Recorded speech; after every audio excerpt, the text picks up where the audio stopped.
What if film emulation is not about look, but recreating its behavior? Most colorists chase the film look, very few study the film process. Different film print LUTs, different plugin, different pipelines, often producing same artifact. Because digital comfort is the price you pay with the broken footage. The interaction between transfer function, negative to print behavior, and tone mapping is what allows the system to remain consistent across SDR and HDR deliverables, while still maintaining a film-oriented film structure. One of the biggest additions in this update is the introduction of separate neutral negative and neutral print curve and the dedicated 2 independent bleach bypass control and extended range of every printer light adjustment. Now let's set up our film plugin on the node. This footage was shot on Blackmagic camera, and with the latest version is now supported Blackmagic, DJI and Apple log footage as well. The first step is to tell the plugin exactly what camera signal we are feeding into the pipeline.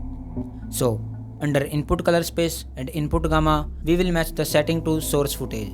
For this shot, in input signal, I will select Blackmagic wide gamut film Gen 5. Just like that, you can see the plugin transform the raw camera signal through a complete film pipeline.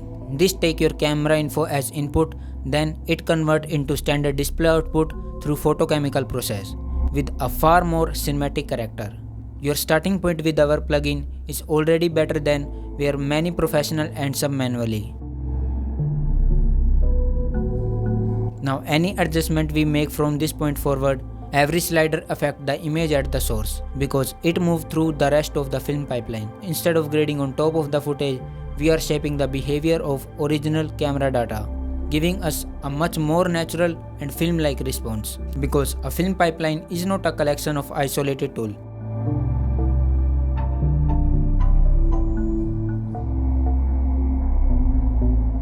We also have the show curve feature which let us look behind the scene and understand exactly what's happening inside the pipeline. Let's start by exploring a few negative stock. For this example, I'm choosing a Kodak Vision 3 5219-500T. Let's add a little saturation and adjust the shadow roll-off. As we move different control, we can clearly see how each stage influenced the final image. Now let's switch to another stock, and immediately you can see that every negative stock behave differently. Each one carry its own color separation, contrast response and tonal character. Personally, I really like the look of Kodak Vision 3 5218-500T. The subtle magenta bias feel incredibly cinematic and add a beautiful sense of mood to the image.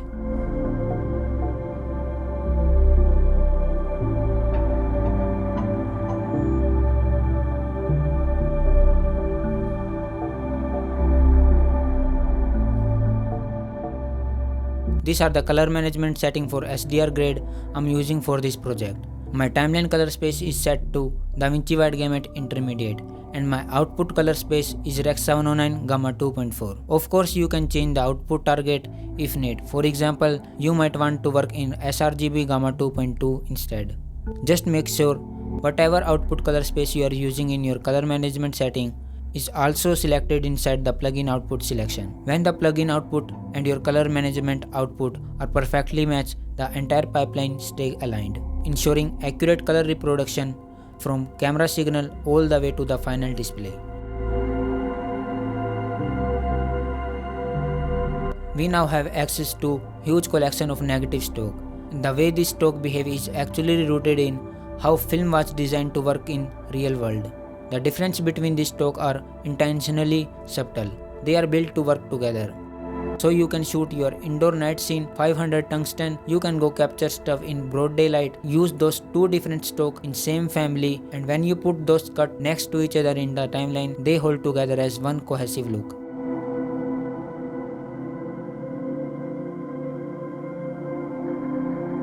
Notice how even the darker skin tone at the lower exposure level does not feel harsh or crushed. The tonal relationships stay intact, preserving smooth transition and natural skin density throughout the image. As you decrease exposure, make sure you also reduce contrast proportionally. Your middle gray remain anchored. The limited black slider gives you direct control over the black floor of the image, used to decide how deep, dense, lifted your shadow feel. Whether you are after faded film blacks or rich HDR shadow details, this control lets you shape the foundation of the image.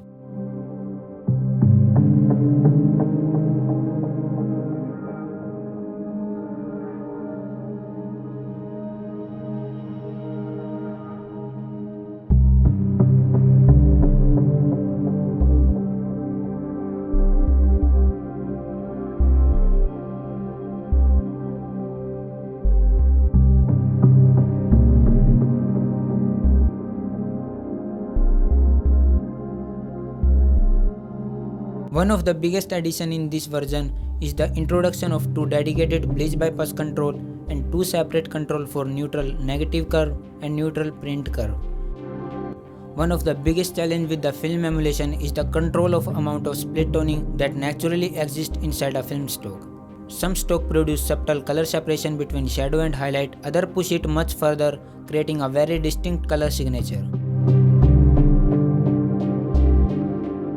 Thus, two sliders help you control your split toning in both shadow and highlights. The neutral negative curve gives you direct control over the behavior of the negative stage.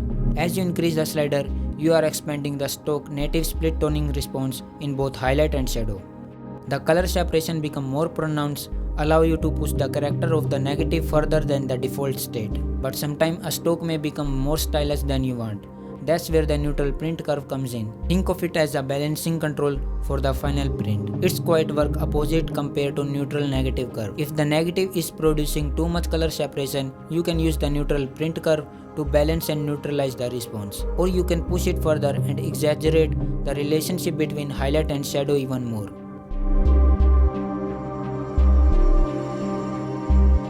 The interaction between these two controls is what makes them powerful. You can expand the split toning in the negative stage, then balance it in the print stage exactly where you want. At value of 0.5, the neutral print curve exactly neutralizes much of the stock split toning behavior, producing a cleaner, more neutral white balance, while still preserving film emulation pipeline underneath. This is especially used for commercial work or any situation where you want film rendering but don't want any aggressive film color signature. As you move the beyond value 0.5 till all the way, the behavior begins to invert. Warm highlight separation can gradually shift toward cooler highlight separation. Contemporary film stock can begin taking on more vintage or retro character. The tonal relationship remain film-like, but the color direction start moving toward its opposite response. With this new slider, you can shape the tonal response, color separation, and overall character of each negative and print stock.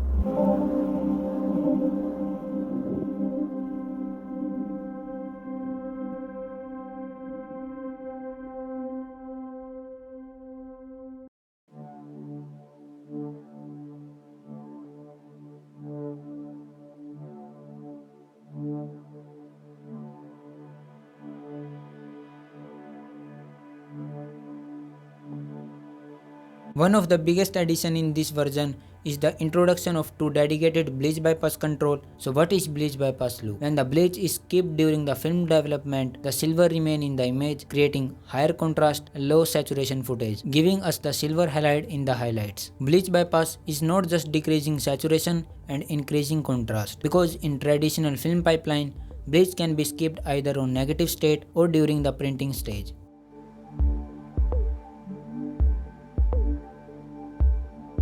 In the previous video, we already discussed how the core fundamental of bleach bypass work. Watch what happened when I increase the negative bleach bypass.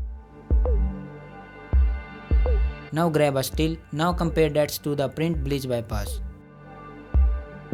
Notice we are using exact same negative and print stock combination, yet both control produce noticeable different result, and that's because they are affecting different stage of the film process. Neither one is objectively better than the other. It ultimately comes down to personal preference and artistic intent. When you push your negative bleach bypass slider, your primary desaturate faster than your secondary.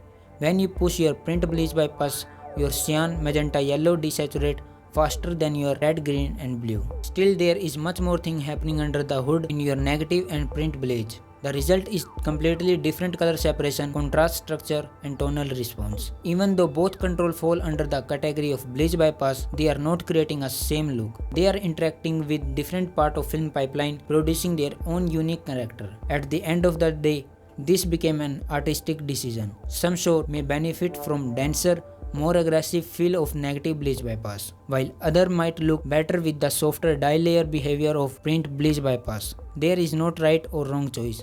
It's simply another creative tool that allow you to shape the image according to your own visual taste and artistic vision.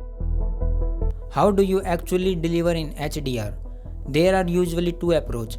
Either you grade in HDR first, then create a SDR trim pass, or you start in SDR then later expand into HDR. My current color management and display output is set for a broadcast television standard BT 1886 Gamma 2.4. But if I switch to a different display target like Dolby PQ or Rec 200, the rendering itself should remain consistent. The middle gray is still stay locked.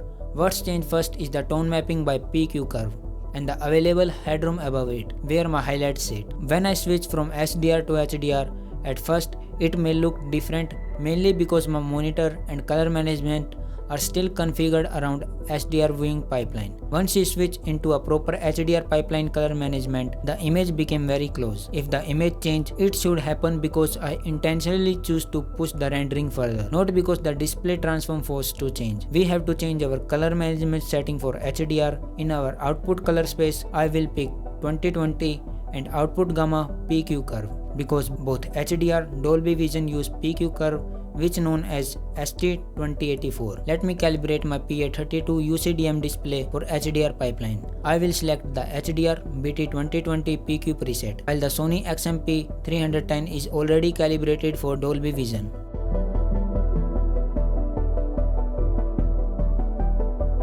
And there's a huge misconception in HDR workflow that you always need to push highlight aggressively just because HDR give you more headroom. Your highlight can look exactly the same in HDR as they do in SDR. Whether you expand them or not is purely an artistic choice. The same misunderstanding happen with the shadow. People say HDR have better blacks, but it's the HDR monitor have better blacks. Doesn't mean HDR is supposed to force deeper shadow into the image. That's also an artistic choice. Skin tone look better and denser. That's also a completely myth. I don't want my SDR or HDR standard decide where my highlight should live. I will decide where my highlight should stay. That's where our HDR peak luminance control comes in. By default, I intentionally keep the peak luminance around 100 nits. If your monitor is calibrated around 100 nits HDR, the image look almost identical. The only difference becomes the additional peak luminance headroom available above the baseline. On a proper reference HDR monitor, the SDR and HDR versions stay very close until I intentionally choose to expand the highlights. There is no difference in between SDR or HDR. It's just our peak luminance. In HDR, it tends to 1000 nits, and only difference in SDR, it's limit to 100 nits of peak luminance. Still, there are no monitor ever made which can go up to till 10,000 of peak brightness. That's why my HDR peak luminance baseline still close to 100 nits. With this ladder, you can expand your peak luminance from 100 nits all the way up to 1000 nits. In Dolby Vision workflow, I usually mastered in HDR first, then generate SDR trim pass from the HDR master.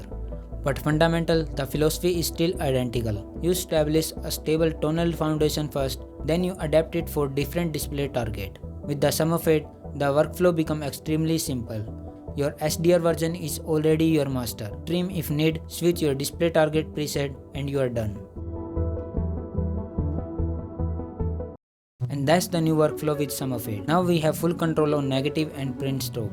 At some point, film emulation stopped being about understanding film and became mostly about reproducing artifact. Everybody has grain, halation, film print emulation lookup tables, but tools alone were never the reason film looks cinematic. In the end, I just want to say artists need vision, not any tools. You can make the stunning visual without your favorite colorist tool, because no tool can save a project without vision. They are only designed to save time. The tool don't make the creative, but creative can't make stuff without any tool. Let's change the way the digital look forever. Now you don't have to shoot on film, because in the end, incredible film shot on both. It's the artists that make great art, not the canvas. Let film be film. Let's make digital feel like film.